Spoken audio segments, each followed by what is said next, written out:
Bonjour et bienvenue à l'émission Passion pour Dieu. Aujourd'hui, émission spéciale témoignage suite à une série d'enseignements sur le partenariat, comment devenir partenaire dans l'Église. Nous allons écouter tout d'abord le témoignage de Christophe, un jeune converti, 2 ans à peine, s'est converti juste avant la pandémie et il a été transformé au fur et à mesure par des enseignements de Pasteur Bola, de ses livres, notamment l'appel à l'existence, les secrets de l'autorité spirituelle, le feu de Dieu. Mais ici, il va nous parler aussi d'une série qui l'a profondément marqué, qui s'appelle Comment devenir partenaire dans l'Église. Vous allez voir l'impact sur sa vie et l'impact également dans son service dans l'Église. Bonjour, c'est Christophe. Je viens témoigner par rapport au fait qu'on a eu un enseignement sur le fait qu'est-ce que un partenaire. Pasteur Bola nous a bien mis en valeur les rôles d'un partenaire et je viens vers vous parce que ça m'a vraiment touché. Et à travers les enseignements, je me suis remis totalement en question sur ma manière d'appréhender mon service dans ma propre église. Et vraiment de servir mon prochain aussi. Donc pour voir vraiment si je faisais bien ou mal. Et donc j'ai demandé au Seigneur qu'il ouvre les yeux. Qu'il ouvre les yeux de mon cœur pour identifier les bonnes choses et les mauvaises choses. Donc dans mon église, je servais déjà à l'accueil sécurité, mais je me disais, bon, mon rôle c'était suffisant. Or, quand j'ai entendu les enseignements de pasteur sur le fait d'être un partenaire, eh bien, j'ai juste compris que c'était pas vrai. Être un partenaire, c'est se rendre indispensable pour son équipe d'accueil, pour le service dans lequel nous sommes, voire je dirais même indispensable. Indispensable, se rendre indispensable et utile pour son propre pasteur. Parce que c'est lui qui est à la tête de l'église locale. Et pour moi, maintenant, c'est devenu crucial de servir, de donner le meilleur de moi-même. C'est pour ça, à partir de juin, il me semble, eh bien, je me suis vraiment remis en question. Et il y a eu des manquements dans le service, des personnes qui étaient malades, souffrantes. Et je me suis dit, il faut que j'aide davantage. Donc, je me suis mis en service à chaque fois. Parce que il y avait un besoin. Il y a toujours des besoins de toute façon. Mais je me dis, c'est peut-être comme ça qu'il faut se donner. Et on voit, on a une autre dimension du culte quand on se donne au Seigneur. Quand on se donne vraiment à son église. Et ça me rend vraiment heureux en fin de compte. C'est ce que je constate. Et donc, Pasteur avait insisté sur le fait qu'il fallait s'investir davantage. Et l'investissement provoque la joie. Et donc, comment provoquer plus de joie chez les frères et chez les sœurs? Eh bien, j'ai décidé d'être vraiment quelqu'un qui accueille. Alors, je me suis tout simplement posté au niveau de l'entrée de mon église.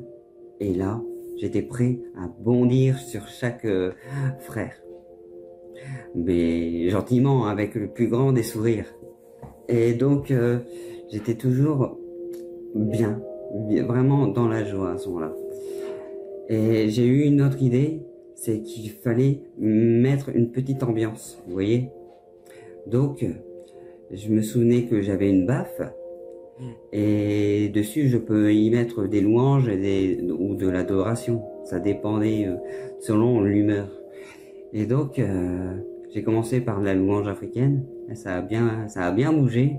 Et j'ai vu la différence quand j'accueillais avec un simple bonjour, et là, avec un pas de danse, et ils étaient heureux. ils étaient contents, ils se posaient des questions, mais il y a un truc qui change. Waouh! Et donc, il fallait changer l'atmosphère. Donc, quand on change une atmosphère d'accueil, eh bien, il y a un regard qui est différent. Parce que l'accueil est la vitrine de l'église. Super important. Donc, mission réussie, parce que j'ai eu beaucoup d'échos, beaucoup de personnes qui m'ont dit comme ça. Tu sais quoi, Christophe? Eh bien, je suis heureux quand tu sers parce que je me sens vraiment accueilli. Bon, c'est pas très gentil pour les autres, ça. Non, mais c'est pourquoi je pense que l'enseignement a été vraiment très efficace sur moi. Ça a eu une répercussion par rapport à mon attitude. Donc voilà, déjà. Donc, j'ai ressenti aussi que les frères et les sœurs, après avoir été accueillis, étaient beaucoup plus détendus, beaucoup plus heureux et dans la joie encore. Là, ils ne venaient plus seulement dans un hôpital pour se faire du bien, mais ils étaient heureux de venir. Et donc, j'espère, en tout cas, par la suite, ça pourra aider certaines personnes à ne plus être en retard. Parce que les retards dans une église, c'est une constatation. Ben, il y en a beaucoup. Et donc, je veux y mettre tout mon possible pour donner l'envie aux frères et aux sœurs de venir encore plus vite au culte. Et pour ne pas être un dérangement, justement. Et voilà. Déjà pour ce point-là.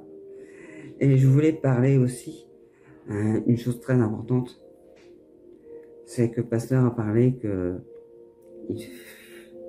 une personne qui sert de tout son cœur le Seigneur, un véritable partenaire de la parole, c'est aussi un porteur de fardeau.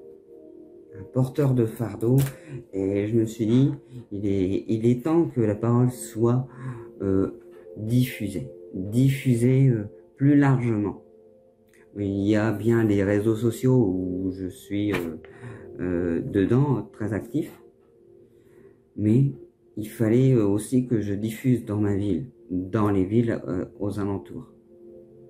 Et donc, ce que j'ai fait, c'est que j'ai imprimé en plusieurs exemplaires certaines affiches, des messages, comme celle que vous voyez derrière, et j'ai mis en valeur dans les villes aux alentours où je suis même né. C'est parce que c'est important, quoi. C'est important, comme dit le psaume 68:12, nous devons être des messagers de bonnes nouvelles. Et elles doivent être légion. Donc je crois qu'elles seront légion à l'avenir. Je ne veux plus également, c'est une nouvelle pensée qui est venue à mon cœur, je ne veux plus utiliser simplement Dieu pour me faire du bien, mais remplir et accomplir les missions qu'il me donne. Faire du bien à mon prochain, mais surtout lui donner la chance d'écouter la bonne parole. Et ça, c'est vraiment crucial maintenant. Donc après les collages dans les circonscriptions, je veux vraiment faire en sorte de parler de Jésus à ma famille, à mes amis, même si ils sont tiraillés à chaque fois qu'ils entendent le nom de Jésus. Je prie pour eux, je prie vraiment beaucoup pour eux, pour qu'ils puissent voir la gloire du Seigneur descendre sur eux. Je sais et je crois que mes prières sont écoutées. Et comme disait Pasteur, il faut avoir un cœur pour les perdus. Nous avons tourné dans nos villes respectives. Vous étiez sur Paris, moi j'étais ici. Et j'ai fait tout le tour de la ville et j'ai vraiment eu le cœur de continuer de prier pour les perdus. Parce que eux aussi, ils sont aimés de Dieu Et je dois aimer mon prochain comme moi-même. Donc je ne dois pas simplement prier pour ma propre famille, mais pour les familles des autres personnes qui sont autour de moi. Également pour mon patron, également pour mes collègues. Tout ça, c'est venu en moi comme une évidence. Je veux acquérir également, et parce que je ne veux pas être la proie de l'ennemi, une carrure spirituelle. Une carrure spirituelle, c'est important pour le serviteur de Dieu, qui est le pasteur, d'avoir des personnes qui sont forts.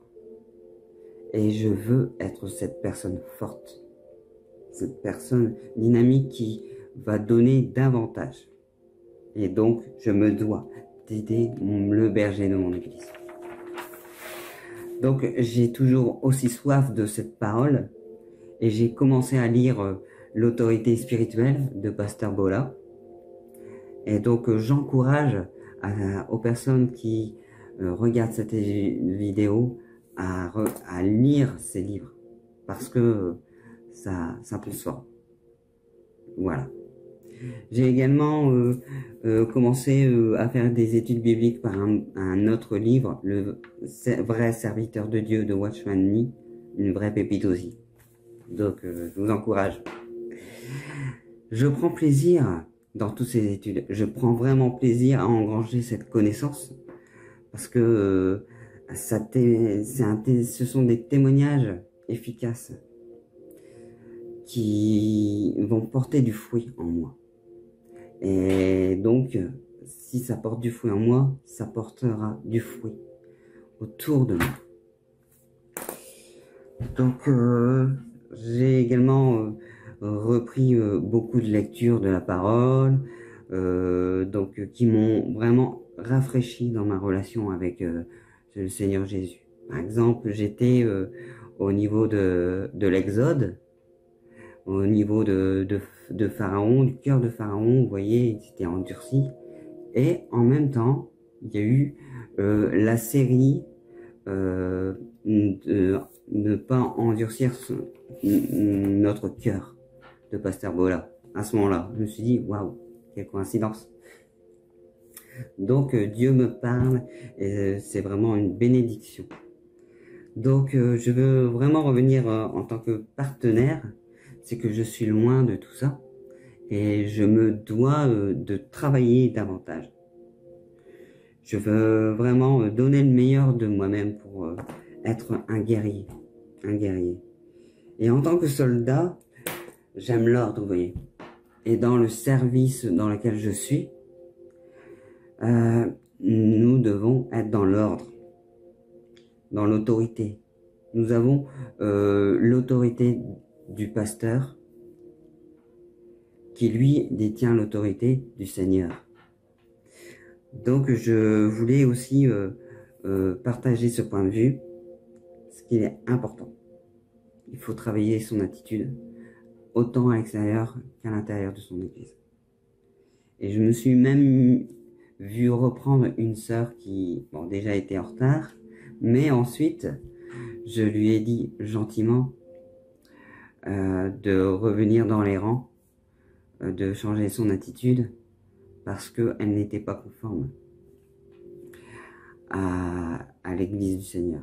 Quand on a une mauvaise attitude, eh bien, il faut savoir aussi reprendre son frère ou sa sœur avec cœur. C'est notre devoir en tant que personne dans un service. Et j'ai aussi j'aime beaucoup diffuser l'évangile, comme vous savez, mais j'aime diffuser également les livres de Pasteur Bola, parce que ce sont des pépites. Et donc, beaucoup, je diffuse, j'invite les personnes à lire Appelés à l'existence. J'en ai beaucoup offert à mes frères, à mes sœurs, une personne qui s'était mariée, une personne qui fêtait son anniversaire. Et donc, je lui ai dit, tu vois, ce pasteur-là, elle a quelque chose de particulier et elle a Dieu en elle. Comme beaucoup de pasteurs, il n'y a pas de problème. mais j'ai ressenti quelque chose. J'avais besoin d'offrir à cette personne ce livre pour qu'elle se fasse du bien, qu'elle se restaure au niveau de son âme, mais surtout, je puisse voir une autre dimension des ministères. Parce que le ministère prophétique n'est pas toujours courant dans certaines églises. Et donc, je voulais lui montrer que c'est un bon ministère. On peut faire confiance. Donc, je prends conscience vraiment de l'importance d'être un partenaire. C'est parfois difficile parce que on veut se rapprocher plus de Dieu, mais il y a toujours cette chair en nous qui veut nous en empêcher. Il y a toujours les combats qui viennent à ce moment-là. Et là, ça devient vraiment intéressant parce que c'est là que je me dois de prendre autorité. Et quand je vois que j'ai du mal à prendre autorité sur moi-même, je me dis j'ai du chemin encore à parcourir. Mais c'est pas grave. J'ai le Seigneur qui me tient la main. Et ça, c'est la plus belle des victoires. J'ai cette grâce-là. J'ai cette grâce-là. Et je vais continuer mon parcours avec Jésus. Gloire à Dieu. Donc, pour cela, j'ai mûrement réfléchi. Aussi une décision importante. Pour mon responsable de secteur d'accueil, il y a quelques mois, il avait posé la question à tous les membres. Est-ce qu'il y a quelqu'un qui serait intéressé pour me seconder en tant que responsable? Il y a un certain âge. Et donc, là, il y a quelques dimanches, je lui ai dit, tu sais quoi? Je me sens d'attaque pour y aller. Je veux le faire. Et il m'a dit, Banco, ça fait plusieurs week-ends de suite où tu ne dis jamais non par rapport à la prise de service, où tu es obéissant, tu es là, où tu es même là aux réunions de prière, quand je ne suis pas disponible pour être, tu prends ma place et tout. Oui, franchement, tu le mérites. Ça m'a touché personnellement, ça m'a fait du bien. Et parce que j'ai envie de ça. J'ai soif de servir davantage, mais pas n'importe comment. Je veux servir à 1000% dans un service, mais être capable aussi de temps à autre de pouvoir rendre service pour un autre service justement, que ce soit en nurserie, s'il manque une personne, que ce soit, je ne sais pas, à la technique. S'il manque quelqu'un, je veux être disponible. Voilà. Parce que le Seigneur a besoin de serviteurs. Les églises manquent de serviteurs. Mais il manque surtout de bons serviteurs. Donc, comme dirait le pasteur, soyons dans les 300 excellents serviteurs. Afin que le berger puisse accomplir le travail que Jésus lui a donné. Donc, je remercie vraiment profondément Pasteur Bola pour ses enseignements. Je remercie également l'équipe technique qui est toujours présente pour les diffusions des cultes le dimanche. Ça me nourrit beaucoup. Et vous êtes une bénédiction pour votre génération. Vous êtes une bénédiction pour moi. Et grâce à vous, et également grâce à ma propre église, de toute façon, hein, je vais continuer à persévérer. Et je vais donner le meilleur de moi-même pour Jésus. Voilà. Je vous embrasse et à très bientôt. Et j'espère que mon témoignage vous aura béni. Au revoir. Soyez bénis. Je sais que vous avez été bénis par ce témoignage simple et tellement profond de Christophe. Et je vous invite maintenant à accrocher vos ceintures et à écouter le témoignage d'Ariel, qui va vraiment vous faire un résumé, un condensé de cet enseignement. Et vous allez comprendre l'impact également de cette série sur sa vie. Bonjour à tous. Nous venons de terminer une série d'enseignements sur les différents types d'ouvriers dans l'Église et je prends la parole pour dire ce que ces enseignements ont produit en moi. C'est durant le temps de jeûne du mois de mai, temps de jeûne et de prière, que le Seigneur a davantage attiré notre attention sur notre attitude en tant qu'ouvrier dans sa maison. Et là, le matin, à 6 heures, durant les temps de prière, le pasteur nous exhortait déjà sur ces personnes qui composent l'Église aujourd'hui et qu'on met de manière générale sous le label serviteur du Seigneur. Et elle nous a caractérisé ces personnes-là, et parmi ces personnes-là, on trouvait des profiteurs, on trouvait des parasites, on trouvait des paresseux, des problématiques, des prédateurs, ou même des participants. Et des participants, par ça, il faut entendre des personnes qui sont à l'église et qui disent qu'ils servent le Seigneur parce qu'ils sont dans des départements. Mais seulement, à la différence entre ces participants et les partenaires qu'on a vus par la suite, c'est que eux, ils servent, mais pas avec un cœur tout engagé. Ce sont des personnes qui servent pour des raisons multiples et variées. Ça peut être pour s'intégrer parce qu'ils veulent se faire des amis ou alors parce qu'ils veulent avoir une bonne réputation au sein de l'église ou devant des responsables. Toujours est-il qu'ils ont des raisons qui nourrissent leur engagement à l'église, mais ce n'est pas un cœur entier au Seigneur. Et lorsqu'il y a des difficultés, lorsqu'il y a des challenges, ces personnes-là sont promptes à lâcher et à partir. Ou même si elles ne partent pas et qu'elles restent dans l'église, le participant, il va rester dans l'église, mais son cœur, son attitude va totalement et complètement changer. Donc, on a vu ces profils-là qui ne sont pas des profils agréables à Dieu. Et on a vu encore plus en détail dans les enseignements qui ont suivi ce que c'est qu'un partenaire. Parce que Dieu, il cherche des partenaires dans son église, des personnes avec qui il va travailler. Donc, de manière générale, les messages qu'on a vus nous ont défini c'était quoi le partenaire et nous ont donné des caractéristiques de ce que c'est qu'un partenaire dans l'église, dans son église locale. Qu'est-ce qu'on peut appeler partenaire? Et le pasteur, il a pris plusieurs exemples pour nous faire comprendre mieux ce que le Seigneur avait comme attente à notre endroit. On a vu beaucoup la relation que l'apôtre Paul avait avec avec l'église en particulier de Philippe, la relation qu'il avait aussi avec Timothée, celle d'un père avec son enfant. On a vu même des personnes qu'on ne voit pas forcément lorsqu'on lit la parole de Dieu. On a vu sa relation aussi avec des personnes comme Carpus, des personnes comme Épaphras, Tychique ou même Lydie. On a vu que c'était des personnes qui étaient engagées envers l'apôtre Paul parce que non seulement ils croyaient en Dieu, mais ils croyaient aussi en la vision que Dieu avait donnée à l'apôtre Paul. Donc on s'est inspiré de ces personnes-là pour comprendre ce que Dieu attend de nous. Et il n'y a pas que des personnes dans la Bible que le pasteur a utilisé pour illustrer le message, mais elle a aussi pris des exemples des hommes en dehors de la Bible. Par exemple, Thomas Butch Freeman.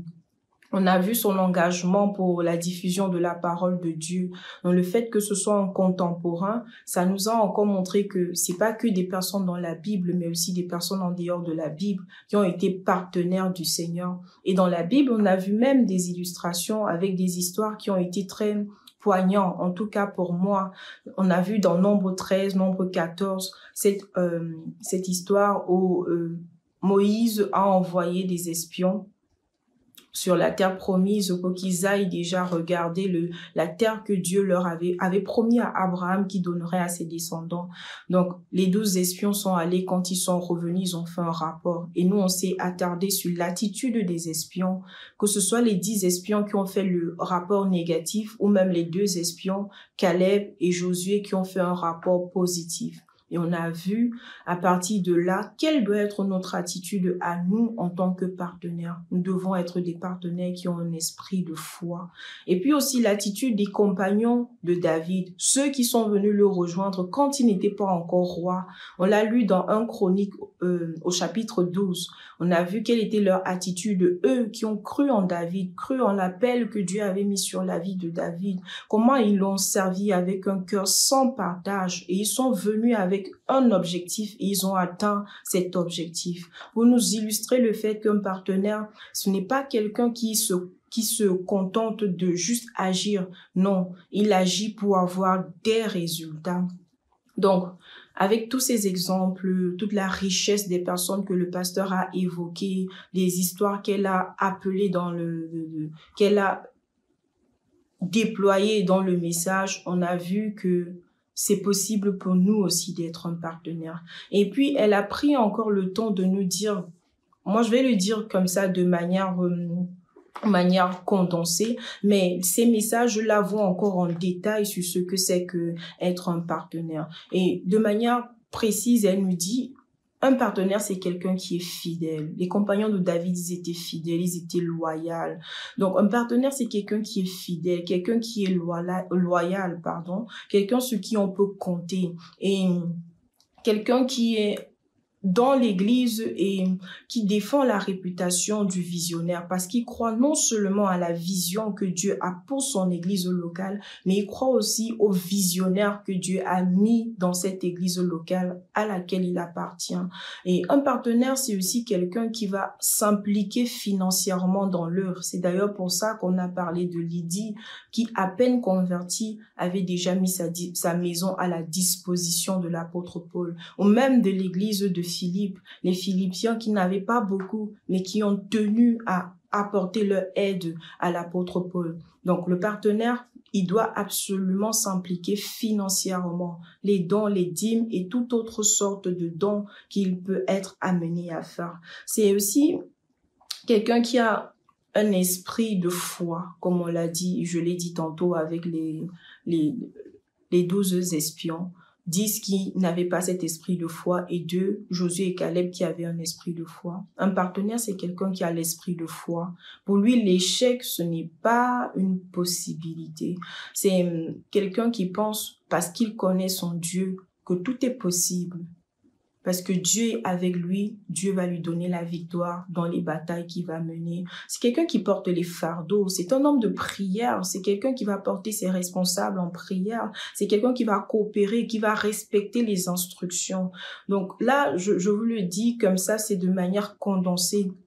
Mais dans les messages, le pasteur a pris la peine de revenir en menu détail sur ce que c'est qu'un partenaire, sur les caractéristiques qu'un partenaire il a dans son église locale. Et j'ai entendu ces messages, j'ai pris conscience déjà que je ne suis pas un partenaire. J'ai pris aussi conscience, même quand on a fait l'évaluation du travail qu'on effectue dans les départements, j'ai pris conscience également que j'ai encore du travail à faire pour devenir un partenaire, pour devenir ce que Dieu attend de nous. Et en plus, le fait que le pasteur a insisté sur le fait qu'il cherche des partenaires, des personnes de foi avec qui il va œuvrer sur la terre. Moi, j'ai ce désir qu'il œuvre au travers de moi sur la terre. Donc, la première des choses déjà que j'ai fait pendant qu'on était en train de passer dans ces séries-là, donc de dimanche en dimanche, de semaine en semaine, parce que ça a duré plusieurs semaines, c'est de continuellement prier. Prier d'abord pour demander à Dieu qu'il ouvre mes yeux pour que je voie et que je comprenne et que je fasse corps avec sa mission, la mission pour laquelle Jésus est venu sur la terre. Il est venu pour sauver les hommes, pour sauver les âmes. Et quand il est parti, il a délégué cette mission à tous qui vont croire en eux. Et moi, j'ai cru en lui. Donc, j'ai prié et je continue de le faire pour que le Seigneur me donne la grâce de prendre à cœur cette mission et de vivre pour l'accomplissement de cette mission. Les enseignements nous ont rappelé que on vit, mais on vit pour le plaisir de nos ventres. C'est ça qui a amené le peuple d'Israël d'ailleurs à mourir dans le désert, parce qu'ils étaient éloignés de la mission de Dieu. Ils n'avaient qu'un seul intérêt, c'était leurs propres intérêts. Donc je veux pas avoir le même sort. Je prie donc, c'était ma prière et ça continue d'être ma prière pendant cette série. Déjà que le Seigneur illumine les yeux de mon cœur, que je saisisse cette mission et que je vive pour ça, que ce soit une priorité dans ma vie. Et pendant toute cette série, une autre prière que je faisais et que je continue à faire aussi, c'est que le Seigneur me rende utile pour la moisson. C'est qu'il me rende utile pour pour son œuvre en général, mais là où il veut, pas suivant ma propre conception des choses, suivant sa conception. Mais en tout cas, je vais être utile parce que quelque chose qui était clairement ressorti de ces enseignements, c'est qu'un partenaire n'est pas satisfait tant qu'il n'a pas les résultats. Donc moi, je vais être utile, pas parce que je suis en action dans la maison de Dieu, mais parce que je porte des fruits, parce que je fais je participe à des projets et on voit le rendu. Et le rendu pour Dieu, c'est que les âmes soient sauvées. Le rendu pour Dieu, c'est qu'il y ait des conversions. Le rendu pour Dieu, c'est qu'il y ait des disciples. Le rendu pour Dieu, c'est qu'il y ait des personnes qui soient guéries, qui soient délivrées, qui soient enseignées. Donc, je prie et je continue de prier que le Seigneur me rende utile et que je porte du fruit. Et une autre prière que je fais aussi, c'est vraiment qu'il exerce mes bras au combat. Parce qu'on a vu qu'un partenaire porte les fardeaux et qu'il a un esprit de sacrifice. Donc, je sais qu'il y a des vents contraires qui vont souffler. Et par vent contraire, j'entends des difficultés qui peuvent être d'ordre matériel, spirituel, social, de différents ordres. Il y en aura parce que Jésus a aussi vécu avec ces difficultés, mais il les a surmontées.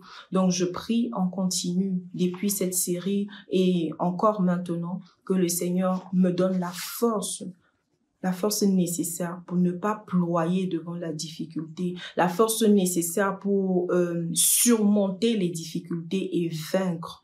Ça, c'est quelques prières que je fais à cause de cette série et que je vais continuer à faire d'ailleurs parce que je comprends que il y aura des challenges et pour être un partenaire à la hauteur de tout ce que j'ai entendu dans ces enseignements, je dois continuellement les faire, ces prières. Et aussi, cette série d'enseignements-là m'a poussé à réfléchir à ma manière de fonctionner. Parce qu'avant d'entendre ces enseignements, j'avais une manière de fonctionner qui n'était pas la bonne. Et maintenant que j'ai reçu les enseignements, je change. J'ai décidé de changer certaines habitudes, certaines attitudes et même des déclarations, pas que ma manière d'agir, mais aussi ma manière de parler, parce que je dois parler la vie, je dois parler d'une façon à ce que les projets de Dieu s'accomplissent, pas que je sois en blocage pour ces projets. Donc, j'ai pris des décisions et voilà, je vais pas faire l'étalage de toutes les décisions que j'ai prises, mais pour donner des exemples de décisions que j'ai prises, quand des pensées de défaitisme vont venir en moi, parce que je suis appelée à travailler sur des technologies que je ne maîtrisais pas au préalable, à travailler sur des applications ou des logiciels que je ne maîtrisais pas du tout, que je ne connaissais pas du tout. Donc, il arrive que des pensées de « tu ne vas pas y arriver » viennent dans ma tête. Donc, j'ai décidé, parce que j'ai entendu ces enseignements, que l'échec ne va pas faire partie de mon vocabulaire ni de ma pensée. Quand ces pensées-là viennent, la décision, c'est de me remémorer. J'ai un cahier où je note les témoignages que j'ai, les actions puissantes de Dieu, des choses miraculeuses qu'il a fait. Donc, de prendre ce cahier, de relire et de laisser que ça remue la foi en moi, de laisser que ça fasse naître en moi encore cette vision-là de Dieu est capable de tout, parce qu'il a déjà fait ça que j'ai noté dans mon cahier. Donc, pour les pensées défaitistes, voilà l'injection que je vais moi-même m'administrer. Prendre mon cahier, lire et laisser que ça produise encore en moi un regain de foi. Et aussi, j'ai décidé de mettre mes capacités, mes dons, mes talents au service de Dieu dans une plus large dimension. Parce que quand je suis arrivée à Bauhaus, par exemple, j'avais l'habitude de faire des photos avec des caméras, mais pas de faire des tournages, des vidéos. Mais arrivée à Bauhaus, j'ai été appelée à le faire.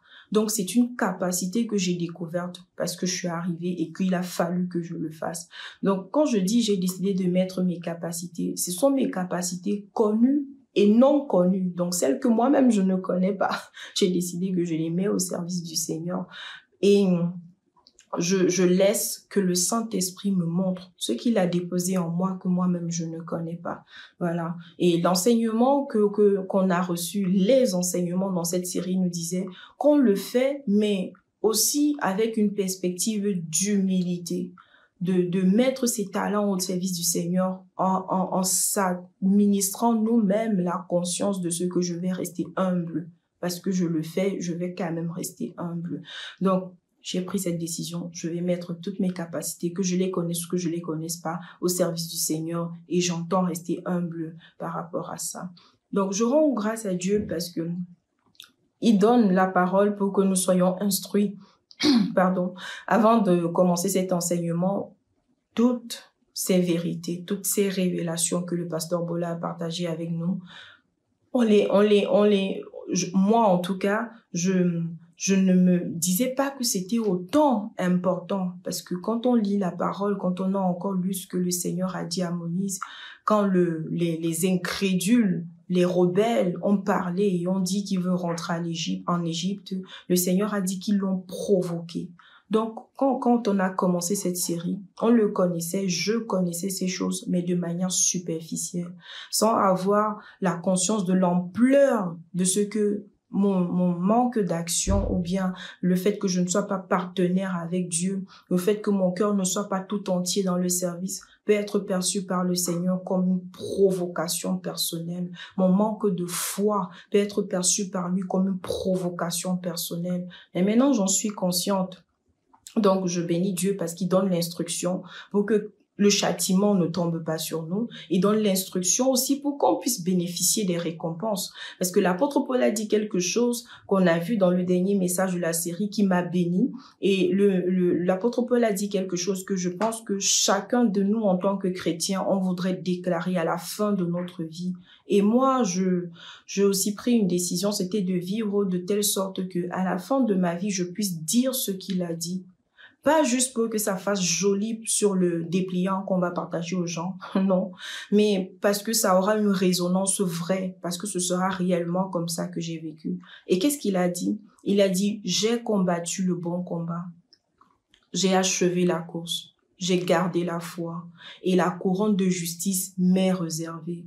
C'est une puissante déclaration que j'aimerais aussi, moi, faire en fin de vie, parce que j'aurais vécu réellement en combattant, non pas le combat de mon ventre, non pas des combats égoïstes, non pas le combat pour la satisfaction de mes besoins matériels ou pour plaire à la société, mais parce que j'aurais combattu le bon combat, celui de ramener des multitudes à Dieu, celui de gagner des âmes, celui de faire des disciples, et parce que j'aurais couru jusqu'à achever la course, pas en rétrogradant parce que j'ai abandonné la foi ou bien parce qu'à un moment je me dis mais ça sert à quoi? Non, parce que j'aurais achevé la course et que j'aurais cette assurance que la couronne de justice m'est réservée.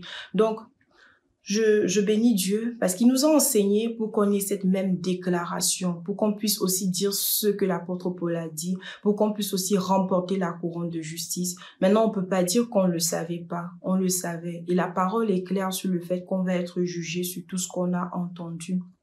Et je prie que quand vous allez écouter cette série d'enseignements, tous ces messages, que ça remue votre cœur, ça vous amène à vous repositionner dans votre marche avec le Seigneur, dans votre relation avec Dieu, comme ça m'a amené à réfléchir à est-ce que je vis une vie qui va avoir de l'impact dans cette génération? Est-ce que je vis une vie qui va contribuer à bâtir le royaume des cieux? Est-ce que je vis une vie qui plaît au Seigneur, qui réjouit son cœur lorsqu'il regarde ma vie, ou alors je vis juste pour mon propre plaisir. Donc je prie que ça réveille ce type de questionnement et que vous fassiez les réaménagements nécessaires alors que vous allez entendre cette série de messages. Je dis merci parce que vous avez pris le temps d'écouter mon témoignage et je prie que le Seigneur vous bénisse quand vous allez entendre les messages et aussi à l'issue de l'écoute de ce témoignage. Je pense que vous avez été vraiment bénis et enrichis par le témoignage puissant, impactant de notre sœur Ariel. Et sans plus attendre, nous allons écouter Olive, qui a vraiment su également mettre en pratique des éléments clés dans cette série d'enseignements sur le partenariat. Bonjour à tous. Je viens vous témoigner sur la série Devenir un partenaire dans l'Église, une série d'enseignements qu'on vient de terminer avec Pasteur Bola Ogedengbe. Cette série a commencé après des enseignements qu'on a reçus sur la composition de l'Église. Donc, quand on a commencé, on a vu qu'il y a des faiseurs de paix dans l'Église, il y a des serviteurs fermes et résolus, il y a aussi des guerriers, il y a aussi des intercesseurs. Donc, on a vu cette partie-là, mais on a vu l'autre partie qui sont d'autres types de personnes qui ne plaisent pas à Dieu. Et c'était les paix, comme on les appelait. Donc, on a vu qu'il y a des prédateurs, ce sont eux qui vont influencer négativement, qui vont guetter d'autres personnes dans l'église, ils vont les influencer négativement, ils vont donner des prophéties alors qu'ils ne sont pas la voix prophétique dans cette église. On a vu aussi qu'il y a des problématiques, des gens qui causent des problèmes au sein de l'église, au sein aussi des équipes dans l'église. On a vu aussi qu'il y a des profiteurs, ceux qui vont venir à l'église pour recevoir des bénédictions, qui ne vont pas se donner eux-mêmes, qui ne vont pas donner leur vie pour que l'œuvre de Dieu progresse dans leur église. On a vu aussi qu'il y a des paresseux, ceux qui ne font rien. On a vu aussi qu'il y a des participants, et ce sont des simples participants. Et eux, ils servent, oui, mais sans plus, ils ne sont pas obsédés par la mission de Dieu, par la vision de leur église. Ils font le travail parce qu'il y a ce besoin. Et eux, ils sont facilement influencés également.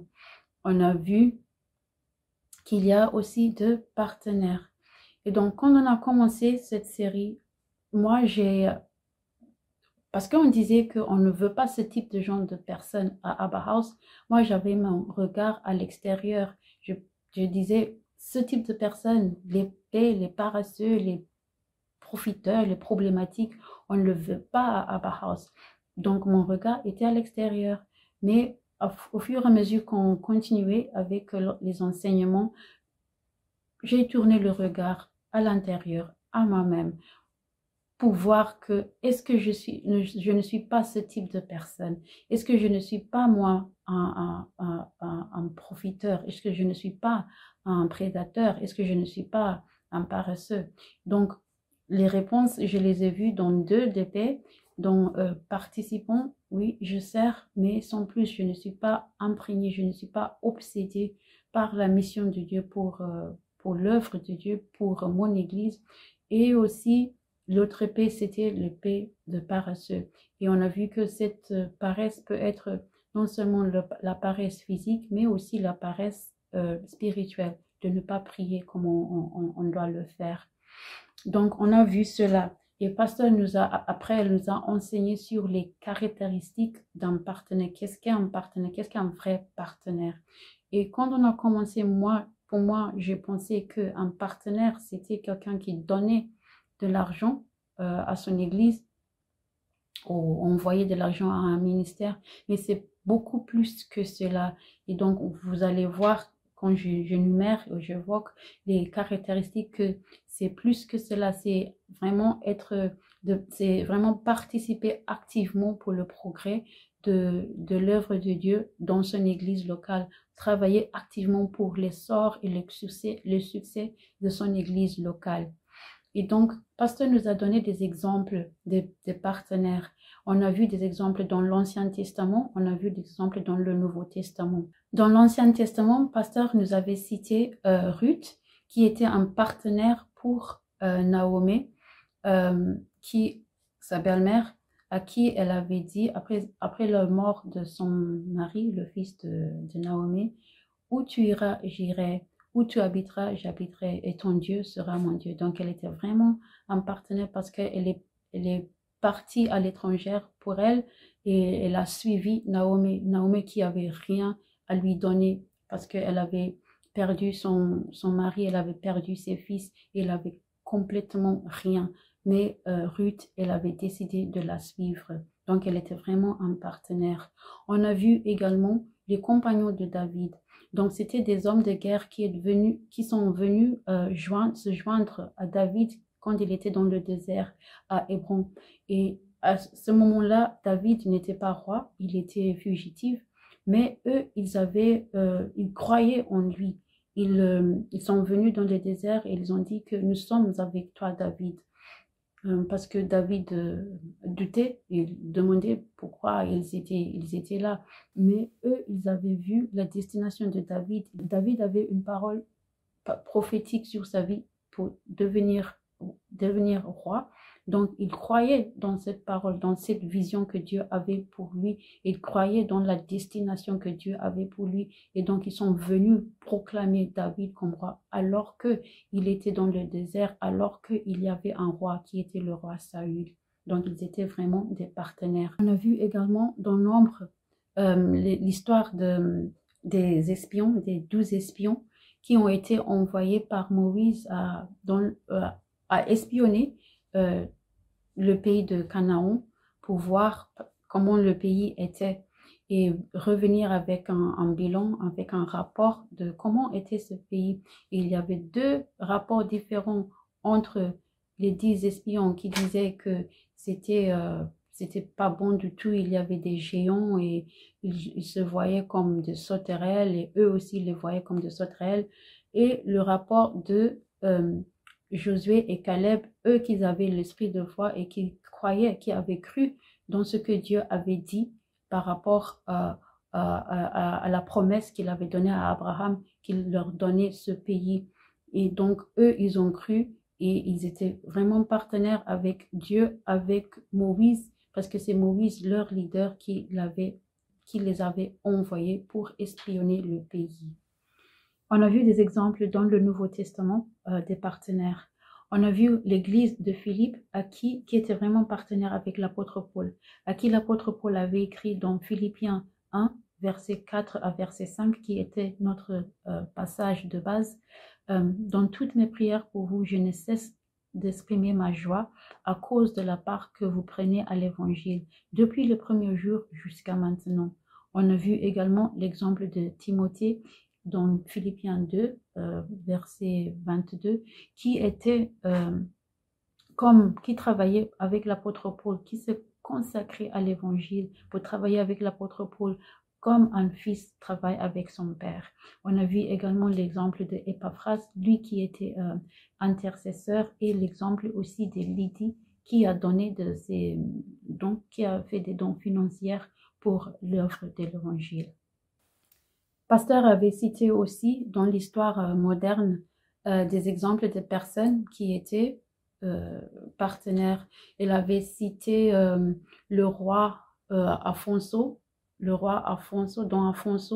dans le 15e siècle, qui avait reçu l'évangile de la part des missionnaires portugais. Et lui, il avait cru et il avait vraiment propager cette parole dans le royaume de Congo. Mais son père, qui avait aussi reçu l'évangile avant lui, il avait fait des changements dans le royaume, mais il n'était pas si zélé. C'était comme si sa conversion était superficielle. Et on a vu aussi des hommes comme John G. Lake dans le 20e siècle, qui avait été utilisé puissamment par Dieu pour amener le réveil en Afrique du Sud. Parce que à l'époque, il y avait l'apartheid, mais lui, il n'a pas choisi à qui aller prêcher. Il a même prêché aux personnes noires, et il avait formé des prédicateurs, des prêtres noirs. On a vu également l'histoire de Thomas Birch Freeman, qui était fils d'une mère anglaise et d'un père africain. Et il était bien de sa vie, mais il avait entendu dans son église méthodiste qu'il cherchait des missionnaires pour aller en Afrique. Et à cette époque-là, il y avait des missionnaires qui allaient, mais ils mouraient à cause du paludisme. Mais malgré cela, il s'est porté volontaire pour y aller. Et donc, il disait, puisqu'il était métissé, peut-être il ne pouvait pas être atteint par le paludisme comme les autres personnes qui allaient là-bas. Donc, il est allé là-bas, il s'est marié avec une dame anglaise. Ils ont les deux eu le paludisme. Malheureusement, sa femme, elle est morte, mais il a continué, il est resté là-bas. Donc, il avait vraiment un esprit de sacrifice. Et il est resté là-bas. Et après quelques temps, il s'est marié avec une autre dame anglaise. Elle aussi, elle a eu le paludisme, elle est morte. Et à la fin, il s'est marié avec une femme de Ghana, avec qui il a eu des enfants. Il est resté là-bas toute sa vie, faisant le travail du Seigneur. Et donc, il avait vraiment cet esprit de sacrifice. On a vu également, non seulement des serviteurs de Dieu, à cette époque-là, on a vu également une histoire d'un serviteur de Dieu qui travaillait dans le village, faisait son ministère dans le village et il voulait partir parce que il pensait que rien n'allait en fait pour sa vie, pour le ministère, alors que ses amis étaient dans la ville et ils avaient leur ministère qui marchait. Et donc, il était prêt à partir. Mais il a entendu le Seigneur lui dire qu'il sera marqué dans le livre de la vie qu'il avait abandonné sa poste et il n'est pas parti. Donc, il a fait ce sacrifice de rester dans le village et travailler en tant que serviteur de Dieu dans le village. Le pasteur nous a raconté une histoire d'une femme brésilienne dans nos jours, qui avait reçu une parole de son église avant d'aller en Amérique, aux États-Unis. Et la parole prophétique, c'était qu'elle allait gagner des âmes pour le Seigneur. Donc, elle est allée aux États-Unis et elle était femme de ménage. Mais elle avait dit aux personnes, à la femme pour qu'elle travaillait, qu'elle n'était pas là pour faire que le ménage. Elle était là vraiment pour leur gagner à Christ. Elle avait gagné la femme d'abord et elle a gagné le mari. Et il faut savoir que ce couple, le mari, c'est un fameux acteur de Hollywood. Et donc, elle n'a pas pensé à sa position sociale pour dire que moi, je ne peux pas faire cela parce que regarde comment eux, ils sont fameux et moi, je suis que femme de ménage. Mais elle a vraiment, elle est allée, elle est obsédée par la mission de Dieu, par le salut des âmes, et elle a gagné ce couple au Seigneur. Donc, on a vu que c'est possible d'être partenaire. Dieu nous appelle d'être des partenaires dans son Église et c'est tout à fait possible après avoir vu tous ces exemples-là des personnes qui étaient vraiment des partenaires. Mais qu'est-ce qu'un partenaire? Pasteur nous a expliqué qu'un partenaire, c'est quelqu'un qui est impliqué étroitement dans l'œuvre de Dieu, dans son Église. C'est quelqu'un qui participe activement pour le progrès et pour le succès de son église locale. C'est quelqu'un qui va prier, c'est quelqu'un qui va porter le fardeau. Les fardeaux ne sont pas que pour le pasteur, mais qui va sentir ce que Jésus sent pour son église, ce que Jésus sent pour les âmes. C'est quelqu'un qui est loyal, c'est quelqu'un qui est fidèle, c'est quelqu'un qui a un esprit de foi, c'est quelqu'un qui a une bonne attitude envers les leaders. C'est quelqu'un qui respecte qui croit dans la vision que Dieu a pour son église, qui croit dans l'appel de son pasteur à qui Dieu a donné cette vision. C'est quelqu'un qui va se donner pour l'œuvre de Dieu. C'est quelqu'un qui va donner de ses ressources financières, de son temps, de son énergie pour travailler pour le Seigneur. Et donc, après avoir vu tout cela, est-ce que moi, je suis partenaire? Et j'ai compris que pas du tout, je n'étais pas partenaire. Alors, moi, j'ai pensé que je l'étais parce que, bon, pour moi, un partenaire, c'était quelqu'un qui envoyait de l'argent, qui donnait de l'argent à un ministère, un ministère pour que ce ministère puisse avancer avec le royaume de Dieu, mais ce n'est pas ça du tout, ce n'est pas ça du tout. Donc, comment je me situe dans tout cela, dans tout ce monde de le partenariat, le désir, l'appel de Dieu pour que je devienne partenaire. Donc, je suis sauvée et je bénis Dieu pour le salut qu'il m'a accordé.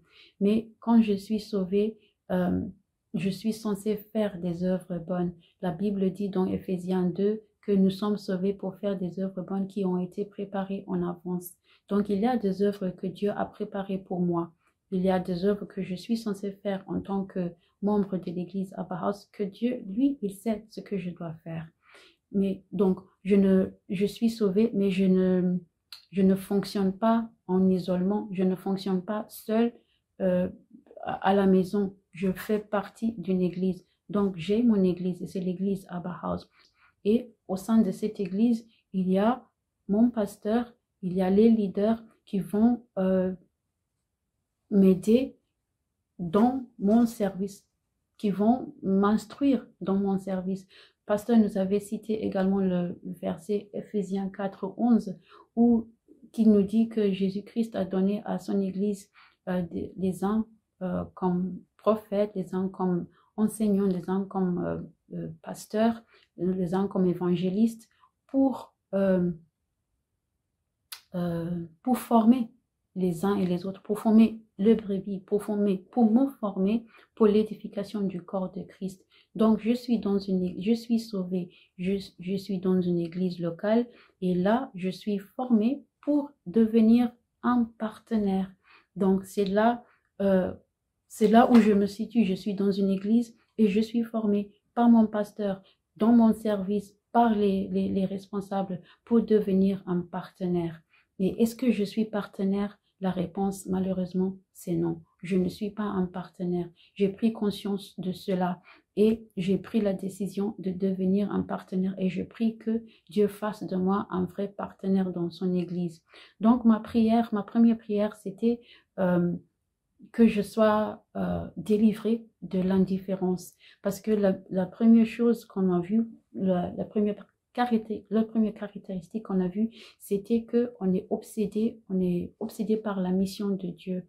Et la mission de Dieu, c'est quoi? C'est qu'on fasse des disciples de toutes les nations, qu'on aille gagner des âmes pour les amener dans le royaume de Dieu. Comme quelqu'un d'autre nous a prêché, comme quelqu'un d'autre a prié pour nous, il faut que nous fassions la même chose pour faire des disciples, les amener à la connaissance de Christ, pour que eux aussi, ils puissent faire d'autres disciples. Donc, c'est ça notre destination, c'est ça notre mandat, d'aller et faire des nations des disciples. Et donc, c'est ça la mission de Christ, c'est ça l'essence de l'existence humaine. Et je n'ai pas cette obsession.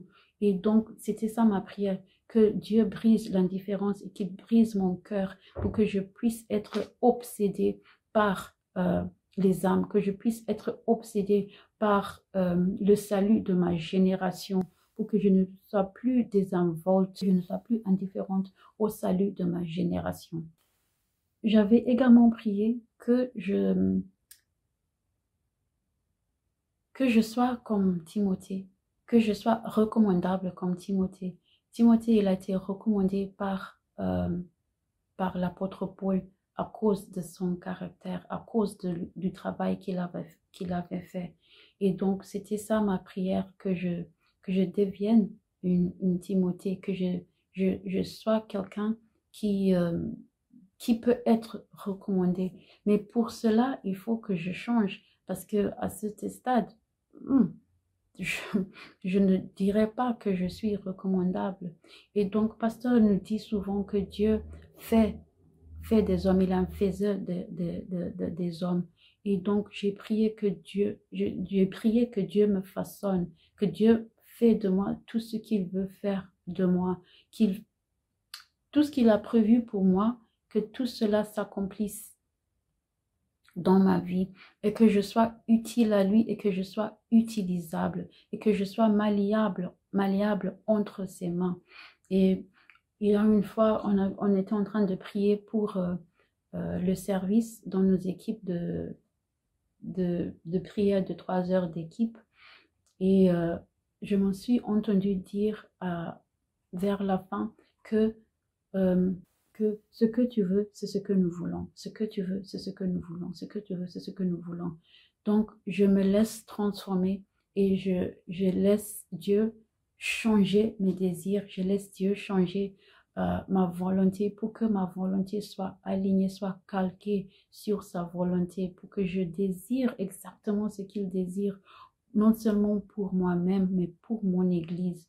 Et j'avais prié également que je sois une bénédiction à mon Église, parce qu'on a vu avec l'exemple des 10 espions comment Moïse était frustré avec ceux qui ne croyaient pas, avec ceux qui disaient que non, c'est pas un bon pays, que non, il faut pas y aller, alors qu'ils étaient presque là, presque dans la terre promise, mais à cause de leur incrédulité, ils ont nuit au projet de Dieu, au plan de Dieu pour eux.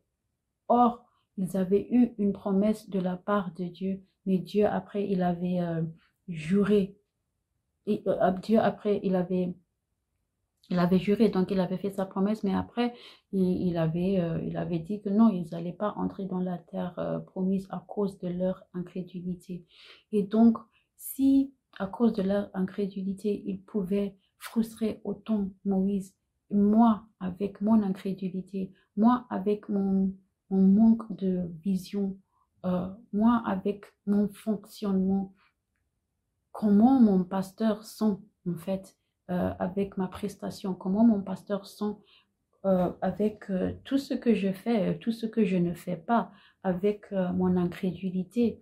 Donc, j'ai pensé à cela et j'ai prié pour que je puisse être une bénédiction à mon Église en utilisant le livre de pasteur appelé à l'existence. Il y a un chapitre sur cela, être une bénédiction pour son Église. Et j'ai fait aussi des déclarations par rapport à cela. Parce que on peut être là, on peut être en train de servir, mais on n'est pas en train de bénir son Église. En fait, on frustre et les gens deviennent exaspérés. Le leader, mon pasteur, devient exaspéré à cause de mon service. Et c'est quelque chose que je ne veux plus, que je ne veux pas. Avec l'exemple des 12 espions, j'ai compris que l'incrédulité que je peux provoquer le Seigneur dans le mauvais sens, provoquer la colère de Dieu à cause de mon incrédulité, que c'est un péché et Dieu est l'incrédulité, et que il faut que j'aie l'esprit de foi pour que nous puissions entrer dans notre terre promise. Et pour moi, ma terre promise, c'est dans des différents sections ou parties du ministère anglais où je sers. C'est ça ma terre promise. Et pasteur avait dit que pour y entrer, on ne le fait pas avec la foi du leader. Chacun amène sa contribution pour qu'on puisse entrer dans la terre promise. Donc, on n'y est pas parce que il y a des différentes raisons, mais on n'y est pas dans mon cas parce que je n'ai pas la foi nécessaire pour y entrer. Il faut que j'amène ma contribution de foi. Ce n'est pas la foi de pasteur qui va me faire entrer dans la terre promise, parce que c'est moi qui va travailler sur cela. C'est moi qui est en train de servir dans ce domaine-là. Donc, il faut que je travaille, il faut que je sers avec de la foi. Et donc, j'ai compris cela. Et j'ai compris, en fait, la simplicité de la foi. Pasteur nous avait dit que c'est vraiment simple de croire. Il faut juste accepter ce que Dieu dit. C'est ça la foi. Il faut juste accepter ce que Dieu dit et nous sommes câblés pour croire en fait. Et donc j'ai commencé à confesser que j'acceptais ce que Dieu disait sur mon Église. J'acceptais ce que Dieu disait me concernant. Et ça, c'était le premier pas que je faisais pour vraiment me positionner pour devenir et pour devenir une femme de foi et pour développer ma foi. La première chose pour moi, c'était vraiment d'accepter, parce que pasteur nous avait expliqué qu'on ne peut pas croire quelque chose qu'on n'accepte pas. Donc, moi, j'accepte ce que Dieu dit concernant Abba House, ce que Dieu dit concernant le ministère anglais. J'accepte ce que Dieu dit me concernant. Et je prie que je sois utile à lui dans ce ministère. Et je prie que je commence à me voir comme il me voit. Parce que quand j'ai médité cela, j'ai vu qui étaient les fils d'Anak dans ma vie, qui étaient les géants dans ma vie. Et je vais vous mentionner, par exemple, impossibility thinking, le fait que je pense que tout est impossible et que Dieu ne veut pas m'utiliser moi pour faire tout ce qu'il veut faire avec ce ministère anglais, par exemple, là où je sers. Mais j'ai prié pour casser cela, pour détruire cela, et aussi pour détruire les limitations dans mes pensées, les limitations, et de commencer à voir grand, de commencer à voir ce que Dieu voit en fait. Et je bénis Dieu pour cela, parce que après on avait vu l'histoire des Gédéons quand on faisait pendant le jeûne, et donc ça c'est encore en train de m'aider à me voir comme je dois me voir, comme Dieu me voit. Et il y a une chose que je voulais vous partager par rapport aux décisions. Pasteur, elle a dit plusieurs fois, quel gâchis, quel gâchis, quel gâchis. Elle parlait du fait d'une vie d'un chrétien qui ne fait pas la volonté de Dieu, qui ne vit pas pour la mission de Dieu. Elle disait quel gâchis. Elle a dit ça pendant plusieurs enseignements. Et pour moi, ça m'a vraiment marqué. Et elle avait parlé à la fin de l'apôtre Paul qui avait dit que lui, il avait achevé sa course. Et il allait mourir. Il savait qu'il avait achevé sa course et qu'il y avait une couronne de gloire qui l'attendait. Et ça m'a fait penser, parce que pasteur il avait dit qu'il avait sa course à lui. Donc ça veut dire que moi, j'ai ma course à moi. Mais est-ce que je suis en train de courir sur ma course? Et pasteur il avait dit qu'il y a des gens qui meurent sans avoir commencé, sans avoir entamé leur course. Et j'ai dit, je ne veux pas faire cela. Je ne veux pas être à la fin de ma vie et penser quel gâchis de mon existence, quel gâchis de ma vie. Ça m'avait vraiment frappé, parce que je peux être là, mais je peux être en train de courir la course de quelqu'un d'autre, ou de même pas voir quelle est ma course, même pas entamer ma course. C'est ça. On est à l'église, on pense qu'on est en train de servir, on est en train de courir sa course, mais en fait, tu fais rien, en fait. Tu n'as pas même commencé.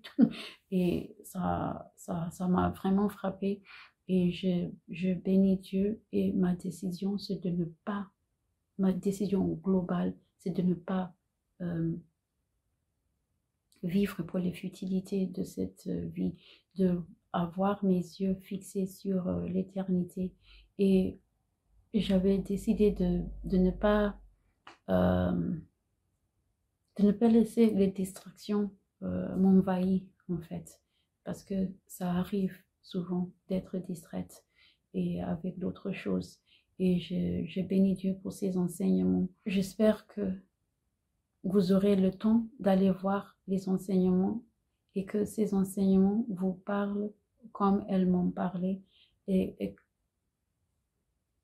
que cela commence votre transformation de devenir un vrai partenaire dans l'Église.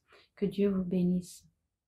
Je crois que vous avez été impacté, touché par ces 3 témoignages, et que maintenant vous voulez vous aussi devenir un partenaire, pas simplement un participant, un parasite, un prédateur et tous les autres P que Pasteur Bola nous a mentionnés dans cette série, mais que vous voulez vraiment devenir un partenaire avec le Seigneur pour l'avancement de son royaume. Je vous invite donc à suivre la série Comment devenir partenaire dans l'Église de Pasteur Bola Ogadembe, Abonnez-vous à notre chaîne YouTube Passion pour Dieu, vous serez notifié des prochaines émissions. Que Dieu vous bénisse.